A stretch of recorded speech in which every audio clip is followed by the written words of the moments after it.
for today's podcast, we will be talking about something different. So we're not going to be talking about our marriage and everything, but it's a very interesting topic that I'm sure a lot of people would be thinking of talking to each other. Mind you, all of our views is just based on us and what we think. It's not influenced by other people. This is basically just us talking to each other about this topic. And we hope you guys like listening or watching us talk about random things. And this topic will be about social media.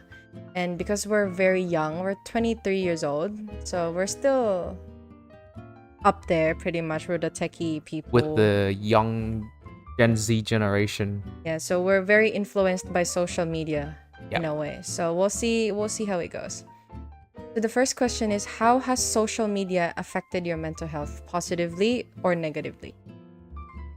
Personally, positive overall. Like, I think it's kind of bad to say that without social media, without the internet these days, things would become boring really quickly. It wasn't the case in our parents' generation, but for us, we have grown up with social media, and so everything just becomes very boring when we get disconnected from the world. For me, it has been affected positively as well. Social media is one way to interact with people that we love that are not close to us right now physically, because a lot of the people that we love and are important to us are overseas. So social media has helped with reconnecting us with those family and friends that are outside of the world. I mean, not outside of the world, but outside of our little world. Outside here. of our reach. Yeah, so I think, yes, for me, positively. And what about negative? Negative, I would say it can sometimes disconnect us from each other. Oh, yeah. Because when we focus on social media, it just becomes this barrier that prevents us from communicating as much. And I can recognize that. Like, I acknowledge that, like, it does happen to us. But now that we've gotten used to it, it got a bit better, because before it happened because we were still kind of in a new relationship with each other. Yeah. So our strength and our bond is not as strong yet. That's why when one of us uses social media too much and then completely ignores the other person, that kind of creates issues, things like that. But I think it's gotten a lot better now because we now have gotten married and our bond has become significantly stronger than back then. So I think it's better. Like, it's better now than before. The next thing is, do you feel pressure to present a curated version of yourself online? I used to. That was one before I met you. Yeah, before I met you, I feel like I have to create this kind of persona online, that I'm masculine, that I'm able to do a lot of things, just to kind of ego boost myself. Pretty much, yeah. But that's only the standard that I want to create for myself, is that I need to be better on social media so that, like me, things like that. But now that we've gotten married, now that, like, after we start dating and stuff like that, like, those kind of things didn't matter to me as much anymore. And I don't post a lot on my social media is because I tend to keep important moments like us going out to myself only. Yeah. Like, it's fine if we post about us going out, things like that, but I think it's better if I just keep those moments intimately to myself. There are certain moments you don't have to share on. Exactly, yeah. And for me as well, I think I felt pressure to, especially when I moved here, like a long time ago, but the need to, because a lot of people here, they're on Snapchat, they're putting a lot of the IG stories, and I feel like before I wasn't that type of person to always share things on social media. But because of my background as well, I was active when I was back in the. I was very socially active, joining a lot of activities at school. But when I got here, it's a completely different story. So I feel like I wanted to fit in, so I would only post as to the standard of the people that I see here. So, but now it's not like that anymore. Like, I only post whatever I feel is the most important that I would like people to know, but they don't need to know. Yeah, exactly. Like, That's not how it should be. Your life, even if you want to, like for example with me, I like making YouTube videos and I like sharing my life, but it's only a fraction of it that you should share, because what people don't know cannot hurt you, really, because they cannot use that against you. I'm not saying that people will do it, but you should protect yourself as well and your family. Yeah. yeah, I agree with that too. Like, you don't have to necessarily post everything that you do on social media. Mm. Keep those important moments. So I think it's better that way than posting everything on social media just to get likes. Mm. Those things Better. not that important. Yeah. So what do you think social media to you? Is it addictive, and how do you manage it? Yes, social media is extremely addictive. YouTube, Instagram, Facebook, Twitter, Reddit. There's a lot of things out there that can make you feel addicted. And how do I handle it? I think just basically, Yeah, you just have to yeah, have just self-limit. self-discipline. You just have to have acknowledgement that, hey, it's too much. Mm. Time to back off. And It starts within you as well. Like, yeah, you should be able to see that there's something wrong. You're always on your phone. You're disconnected from other people physically. And it's not healthy. Like sometimes, I mean, I would agree. It is very, very addictive to the point where I can just lie down on my bed and spend hours on online shopping. That's one thing. On TikTok, just I can scroll there for 3 or 4 hours without getting bored, because there's always something new that you can watch. And how do I manage that? Probably putting a limit to screen time. And I mean, you can have that on your phone as well. But I also tell myself, look, this is you only allowed to use your phone until this time, and then you stop. And then there are other things that we do outside of using the phone anyway that keeps us within our limit. Do you feel, or do you experience FOMO, or fear of missing out, when scrolling through social media? How do you deal with it? not really. You're very different. There We are- don't feel FOMO. Yeah. Yeah. There are a lot of instances where my friends go out with each other, and on those days I have work, we have work, and honestly it's gotten to the point where obviously now that we're married, right, we should prioritize each other instead. So it doesn't matter if I don't go out with my friends often, as long as I know they're there for me and I'm there for them. That's all that matters. And yeah, like, it really doesn't matter if I miss out on events, going out with them, someone's birthday party. To me, what's important is that I prioritize our family over other things. Priority should be coming first before your emotion. True. That makes sense. Yeah. I, like, as a girl as well, other people would say, oh, I've got FOMO a lot. Like, there's a lot of new trends. There's a lot of new places to see. Parties, food. I don't really mind. Like, it doesn't matter to me. You guys go. If you want to go, you're happy doing that. Whatever you want to do, you do it. What I want to do is what makes me happy and what makes our family happy. Because it just feels like the FOMO culture is just, you're running by the trend all the time. It's like you don't have your own peace, because you're like, oh, that's something new, I want to try it. Oh, that's a new place, I want to try it. It's like, what do you do after that? You've wasted that much money to experience that one. That's your choice, and then what happens after? It's like a temporary feeling where, oh yes, I've been to where other people have went. But then what happens after that? Meanwhile, with us, we only go to places that we enjoy. We find comfort in the same places that we go to all the time, and it makes us happy. The feeling that we get after we go to that specific place is, happiness. We would look back and be like, oh yeah, we did do that at that place. Let's do it again, or do something different at the same place. You know what I mean? It really depends on people, I think, but we don't have FOMO. Yeah, we don't have FOMO. So, do you think social media has ever made you feel left out or inadequate? it doesn't only apply to new things. Yeah. So it's like, for example, you see a lot of those people in your newsfeed that are working out. Yeah. Yeah. I say that happens like especially for the parts where people work out a lot, because obviously I start out later than them, but because of, I guess it also becomes because of like my motivation, stuff like that.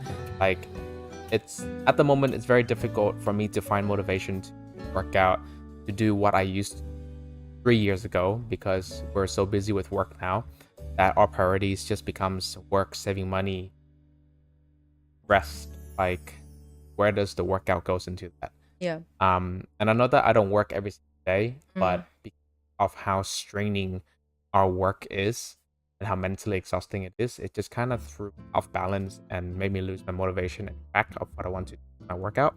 But yes, there's a lot of my friends out there or people that I follow who have been able to achieve the workouts or like skills that they want to achieve with calisthenics, but I haven't been able to do that. Like, and I've been doing it for like probably 4 or 5 years now, but I'm still not on the same level as the people who started out at the same time as me. Yeah. So I guess it's also on me because of the habits that I have developed for that is not a healthy habit at the moment. Yeah. And yeah, it's just get really mentally draining, tiring, try to keep up with the workouts all the time. But yeah, it does make me feel a bit discouraged knowing that I started at about the same time as other people, but I'm still not there yet. And seeing how they progress, their accomplishments with the workout, it just kind of made me feel down a bit. That's why I tend not to look too much what other people worked out. Yep. I mean, it depends on people. Yeah, it really depends on people. So with them, maybe that is really their motivation to gain those muscles, to lose weight, to feel better about themselves physically. But then there are other factors as well, like you cannot help that you're tired. You know, I mean, it is true you have to find time for working out. It's just what makes you healthy. But I feel like it takes time to find a proper routine for yourself, and that is okay. If it will happen. I'm not saying it's just you, it's also me, because we're getting really, really tired with work, that we don't find the motivation to do anything else but rest, stay at home, be couch potatoes. Because we think that we're gonna regain energy just by doing absolutely nothing at home. Yeah. So how has social media impacted your personal relationships? Relationships. In a positive way, I guess. Because now a lot of my friends are going out into the working field. We're all becoming adults. I think social media is a way for us to stay connected. Yeah. And it's not just social media, it's also online games. Because that's how we are not able to hang out together as often anymore. Get to hang out online. Like, for example, me and the guys, we play games a lot with each other online. And then, you know, now that we're all starting to work, we're all getting busy, it's very difficult to find a time suitable for everyone to come together into a group and to hang out. So that's why online platform like social media is a great way for us to stay. Yeah, I think so too. It's really positive in a way where it helps you maintain the relationships that you have with people. Because, for example, if you are friends with people from high school is different because you all have to be at the same place Monday to Friday within a couple of hours because you have to go to school. And then after that, when you're already in uni, you guys find your own passion. Obviously, you meet new friends, but if you still want to stay connected with the people that you know from before, social media is a great way to update each other. So I think it's really nice to have social media in that aspect of the personal relationship. Do you think couples should share their relationship online or keep it private? I think this question is different from one person to another, but for me, because I don't really post a lot of pictures about us online, even though we have a great relationship, I think people should rather be more intimate with each other rather than posting pictures online and that kind of stuff, right? Like, I think it's a great way to like save the memory by posting it online and then looking back at it 5 years from now, 10 years, 5 years from now. But most of the cases, I believe that people should just keep their relationship to themselves, because people might look happy on social media, but in reality, like outside, they might not be that happy. So everything is just like a persona that they portray online, right? So I think it's better just to be truthful. Stay off the internet for your relationship. Keep it to yourself. In that way, you will be better off with your partner. Yeah. Yeah. And it's just, there's a lot of trend where people post their relationships a lot when they're so happy and then suddenly they break up. Other people, even if you don't even want them to know, they would know based on the way you are with your social media. 100%. Yeah. So, and then they're gonna talk about you and they're just gonna keep assuming things like why did they break up? You know, they're gonna think, oh, this guy cheated. No, this girl cheated. It just didn't work out for them. You're gonna be one of the topics that people will be talking about on a daily basis. And like, I don't want that for myself and my relationship with you, because I want to keep things to myself, even though we do share a little bit of what is important to our really close friends. You know, if it's relevant and we do need some help in other aspects, then we do ask or we do share. But then, you know, it's better off keeping things to ourselves, because in that way we're able to nurture our relationship a little bit more, because it's just within our little nest. People cannot just, you know, oh, you should do this, you should do that, give you unnecessary talk or advices that you don't really need for your relationship. I think keeping it private would be better, and just sharing just a little bit. Like, for example, post pictures about our wedding. Well, that's fine. I want to be grateful. I want to celebrate my love for you. Yes, but every other date that we do, no need.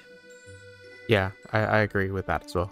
Yeah. What do you think of the cancel culture? Do you think it is effective or harmful?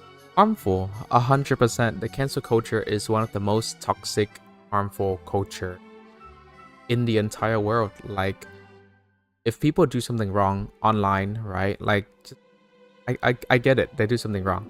Okay, like Nobody's perfect though. nobody's perfect. I mean, even if they do something extremely bad, you don't have to go all the way to cancel them. Yeah. You know, like, just okay, spread the news. People do this, do that, but you don't have to go all the way far as to be toxic to them over the social media. Yeah. You know, like a lot of those cases, can I just say, a lot of those cases, right? The cancel culture are doing things based on their personal feelings. Yeah. And it's not just based on facts, right? If it's based on facts, sure, like, okay, be my guest. But Yeah. a lot of those people, they do it based on feelings. Yeah. And because of that, they spread misinformation to other people. They create this kind of environment where nothing is very supportive, right? Especially, can I just say, in a lot of the celebrity Hollywood type of culture, the cancer culture is like everywhere. Cancel. Yeah. Cancer. Oh, sorry. Cancel culture. The cancel culture, it's everywhere. And it's just very harmful, toxic, and it's not something that I think people should be doing. If people do something good, yes, okay, support them. But there are a lot of people out there who are haters, where even if they do something good, they always find a flaw in whatever that person is doing. Like, for example, Mr. Beast is planting millions of trees in South African countries, like in African countries, right? And then people in the cancel culture just say things like, oh, but did you notice that he's like flying there, flying back, he's also spreading a lot of carbon into the air by using airplanes. I'm like, okay, but people have to get there somehow. Yeah, how? Yeah, like he can't just teleport there. Like, those are just some examples, right? Like, they find every minor flaw in something good that people do. It's just not healthy. It's not healthy. Like, even if it's wrong, it's just nobody is perfect, you know, and you have to respect that people make mistakes. It's not only them, the people that you see online, you also make mistakes. You know, you yourself make mistakes. But what people do is, it's like you've got a wound and you keep pressing on that wound. You're gonna make it bigger, the issue bigger. But then a lot of people are also liking this cancel culture because of the drama that they see online. What people talk about. There are a lot of stories that will come from one small story. They're gonna make a million of stories concerning that specific person, and it just keeps on getting worse. But people are happy with the drama. It's very sad. A very sad thing. Very, very sad. Yeah. Are you concerned about privacy on social media? How do you protect yourself? How do I protect myself from social media? Don't post anything. It goes back to the question about how couples' relationship should be and not just posted on social media everywhere.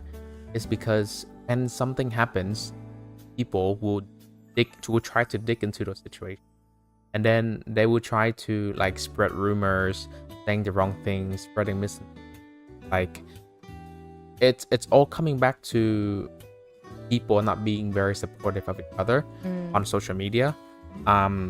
And I just think that if I want to keep my private life private from social media, right, just don't post anything in general. Yeah. Like, there are a lot of artists out there where they only post for example, like major celebrities, right, they only post pictures of them with affiliated brands because they are sponsored by those brands, right? Like, for example, if Taylor Swift gets sponsored by Dior, she posts pictures of herself holding a Dior perfume bottle. But that's it. She doesn't post pictures of her personal life. Like, that's kind of thing. Like, okay, I get that, right? You only see pictures of her in her personal life if it's the paparazzi. Yeah, exactly. Finding her. Yes. That's the thing that I hate the most, is the paparazzi. I don't know why people have to personally take pictures of celebrities when they're just trying to have a peaceful life of them. Yeah, they're humans just like us. They want to go groceries without people grouping together to take pictures of them. They want to go swimming, they want to go to the beach. They want to do things that other humans do, but they cannot do that because of their popularity. That's true. And I think it's just so toxic. That's right. Why do you think certain social media trends go viral?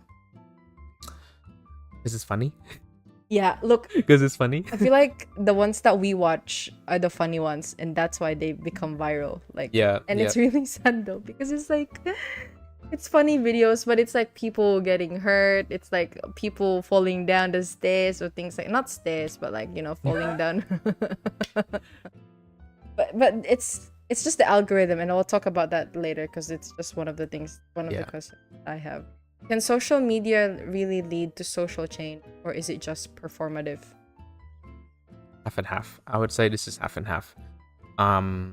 It can lead to a change if it's something positive. Like, for example, you trying to bring awareness to, let's say, breast cancer, right? Or COVID, or other talking about just health. Like, for example, right, like social media, it's very informative to spread health information so that you can take care of yourself and your own family. And it can also a lot of things, like it can give you information on what's going on in the entire world so that you're not completely out of the loop. And it can help you plan for your future plans as well, like what's the weather, like things like that. Like, I think social media is helpful to bring information. So that's why it's good to have social media in today's society. For me, I would touch base on, for example, we nurses don't get paid enough for what we do, and because other government sectors, they get paid good amount of money compared to what we do. So we do strikes a lot, you know, and that is a social, we're hoping for a change. And we post a lot on social media, you know, we share stories, we post in our Instagram, we post on Facebook, everywhere, that we are striking, for example, you know, in the city, hoping that the minister will give us extra, like a 50% increase. And that is when social media becomes really important, because for the other people, they're not aware of how much we're working hard you know. But then because of social media, we're able to spread that information. And it's not only perform. I don't think it's just performative. We're aiming for a change. And Yep. through social media, it's one way, you know, to get that change. And we're still hopeful. Still not happening, but we're still hopeful. So social media helps a lot in bringing that information out and hopefully initiating a change. Yep. What do you think the future of social media will look like? Will we all disconnect at one point? I don't think we will ever disconnect at one point. I think we will keep progressing further and further so that we can all stay connected online. So for example, you know, now we have FaceTime, we got video calls on Messenger and other platforms where people don't have the opportunity, say 50 years ago. They have to use a payphone and you can only hear over the phone, you know, and it was a line. It wasn't just online from the satellite or whatever. So I think social media will continue to progress, hopefully for the better. Yeah, hopefully for the better. Yeah, and hopefully for people to stay connected. So for example, there's a lot of movies out there that you see like holograms, where you see like it shows like an actual person standing there talking to you. I think that will be the future of social media as a way to stay connected, is that people can actively communicate with each other through holograms. Hopefully that is the case. Everyone should at least take a social media detox once a year. Honestly, I wouldn't say once a year. I would say every now and then. Yeah, like once a year, I think it's just too little. If you want to keep your, like we said in the beginning, if you want to keep your relationship going strong, you have to have a lot more of those detox every now and then. Yeah. So that you can connect with your significant other face to face. Because social media is important, but it should only be used as an informational platform and a way to connect to people that are far from you. It should not be the reason why you are ruining your relationship with your wife, your husband, children, parents, things like that. I think people should have a social media detox when they feel like they need to. For example, once a week, things like that. But the thing is, people go into that detox when they've already hit the ground. Like, for example, for the people that feel so negative about themselves, they just want to avoid it. That's when they do that. Yeah. It shouldn't be. Like, you should do it every now and then to keep your relationships to the people that are close to you stronger, for you to have a better mental health, I would say. I agree. But then, yes, in overall, social media is a really good way to connect with people as long as you use it wisely, and it can impact on, you know, having the change that you want the world as well. But also people are just using it sometimes for the negative, like cancel culture. Yep, culture. Not feeling good about yourself because you're jealous or you're insecure. All your insecurities come out when you look at other beautiful women out there, and that's just the sad part of social. Very, very sad. But then again, we're just 23-year-olds using social media on a daily basis. Especially with us, like we do night shift. I'm always on social media to keep myself awake. Same with me. Yeah. We still need it. We, not all the time, but we do. And I personally cannot last too long without it. And I'm guilty. Anyways, at least I know for myself, I do. As long as we're all aware of what we need to do, then I think we are able to live with social media, like to coexist with social media. Yeah. You have to balance it out. That's right. Because it's never gonna go away. Just gonna progress from here. Okay. Okay. Well, good talk. That was a good one. That was a good one. Interesting topic. Well, that's it, guys. Only very few questions for you. Then, wait, what? Well, that's it, guys. Thank you guys so much for listening if you're from Spotify, and for watching if you are from YouTube. That was a really interesting topic that we have discussed today. And just disclaimer again, this is all of our personal views. We're not influenced by anything and anyone. We're just telling you guys from a 23-year-old perspective what Yep. we actually think about social media. It can vary from people, and we understand that. Like, there's no hate or anything. We do understand that people think about different things differently. So, but anyways, thank you guys so much for watching this video or listening to this podcast. We'll see you again in another video, and have a good day. A great Bye-bye. day.